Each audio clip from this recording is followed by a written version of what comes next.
Vous écoutez Europe 1, il est 9h30. Le journal des médias avec Thomas Joubert. Bonjour Thomas. Bonjour, à la une ce matin, la fronde des journalistes de France Télé contre Daniel Bilalian. M6 évoque pour la première fois un retour possible de Benjamin Castaldi et la mise au point de BFM TV sur les temps de parole politiques.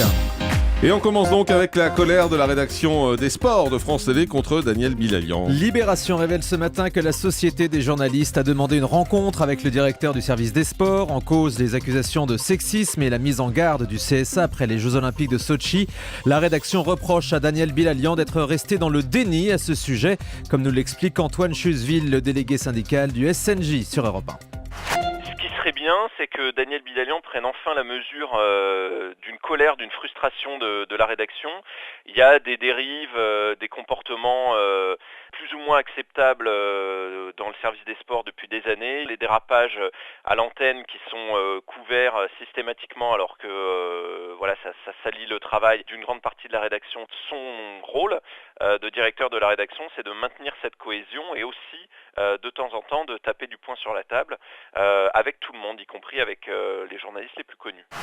Voilà, pas tendre, c'est le moins qu'on puisse dire. Et toujours à France Télévisions, un préavis de grève a été déposé pour dimanche prochain. Un mouvement qui pourrait venir perturber les soirées électorales de France 2 et France 3. Le préavis a été déposé par Force ouvrière pour 24 heures pour la défense des salariés intermittents de France Télévisions. Et dans un instant, Frédéric Oliven, le directeur de la communication de France Télé, sera notre invité sur Europe 1. On parlera bien évidemment avec lui de ces sujets. Benjamin Castaldi va repartir à Tahiti. Quelle chance pour Gulli. La chaîne jeunesse de la TNT nous avait déjà annoncé le lancement d'une saison 2 du jeu Tahiti Quest. La société de production confirme avoir officiellement signé pour cette deuxième saison. Et le producteur annonce à Télé 2 Semaines qu'elle sera bien présentée par Benjamin Castaldi. Et ce, quoi qu'il décide pour ses autres émissions. Vous savez qu'on a appris ce week-end que Benjamin Castaldi ne voulait pas présenter Secret Story cet été sur TF1. D'autant plus que des rumeurs l'annoncent sur M6 pour le télécrochet Rising Star. Et justement, le président du groupe M6 a évoqué ce matin cette arrivée possible de Benjamin Castaldi. Oui, c'était chez nos confrères d'RTL. Nicolas de Taverneau confirme que la porte est ouverte. Alors Benjamin, il a fait Nouvelle Star. Bon, moi je croyais qu'il n'était pas disponible. Et Viviane Godefroy, qui s'occupe du programme, pensait aussi qu'il n'était pas disponible. Il se trouve qu'il est disponible. Il va s'ajouter à la longue liste des candidats internes et externes qui souhaitent présenter Rising Star. Est-ce que ça sera une fille ? Est-ce que ça sera un garçon ? Est-ce que ça sera les deux ? Je crois qu'il a... ça reste un ami de la maison, mais il n'est pas seul en liste, si vous voulez, ma conviction personnelle.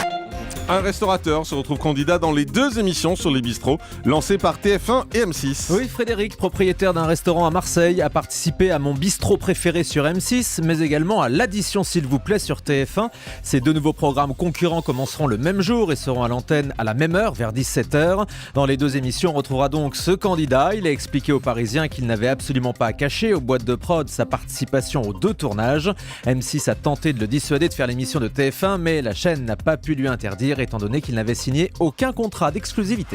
BFM TV réagit après les critiques sur l'équité du temps de parole pendant la campagne des municipales. La chaîne d'infos en continu se dit injustement stigmatisée. Dans un communiqué publié hier, BFM TV indique avoir parfaitement respecté les temps de parole politiques pendant la campagne des municipales, chiffres à l'appui, tant au niveau local que national. Elle rappelle son attachement au pluralisme.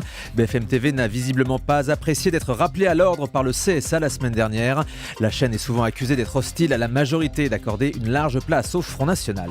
La justice se prononcera vendredi sur les droits de la Ligue de foot. Canal+ a porté plainte pour contester l'avancement du calendrier des négociations. La Ligue de foot a en effet décidé d'avancer son appel d'offres de 2 ans pour faire monter les enchères entre les différents diffuseurs, en l'occurrence Canal+ et beIN Sport. La justice se prononcera vendredi. Et puis BFM TV réagit après les critiques sur l'équité du temps de parole pendant les campagnes des municipales. Oui, on l'a indiqué à l'instant.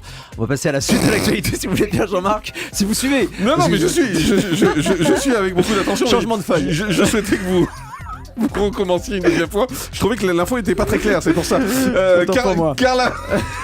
Carla Bruni, bientôt invitée à la télé américaine.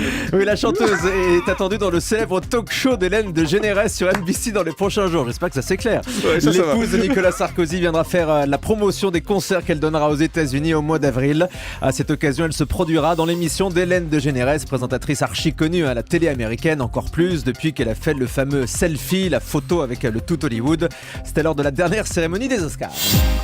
Et on termine avec le chiffre du Vous jour. voulez pas une info sur Carla Bruni? Non, ça ira, c'est bon. Le chiffre du jour, c'est 4. M6 lance 4 nouvelles chaînes sur sa plateforme numérique 6 Play. Il s'agit de chaînes à la demande en fait. Vous choisissez le programme que vous voulez regarder. La première de ces chaînes s'appelle Comic avec des programmes d'humour. La deuxième, c'est Stories qui proposera des téléfilms. La troisième, Crazy Kitchen sur la thématique de la cuisine sur laquelle on retrouvera Norbert Tarrer. Enfin, la dernière s'appelle Style avec une nouvelle émission pour Christina Cordula. Allô ma chérie. Des programmes qui seront donc disponibles sur 6 Play dès demain. Merci Thomas Joubert. Le grand direct des médias, Jean-Marc Morandini.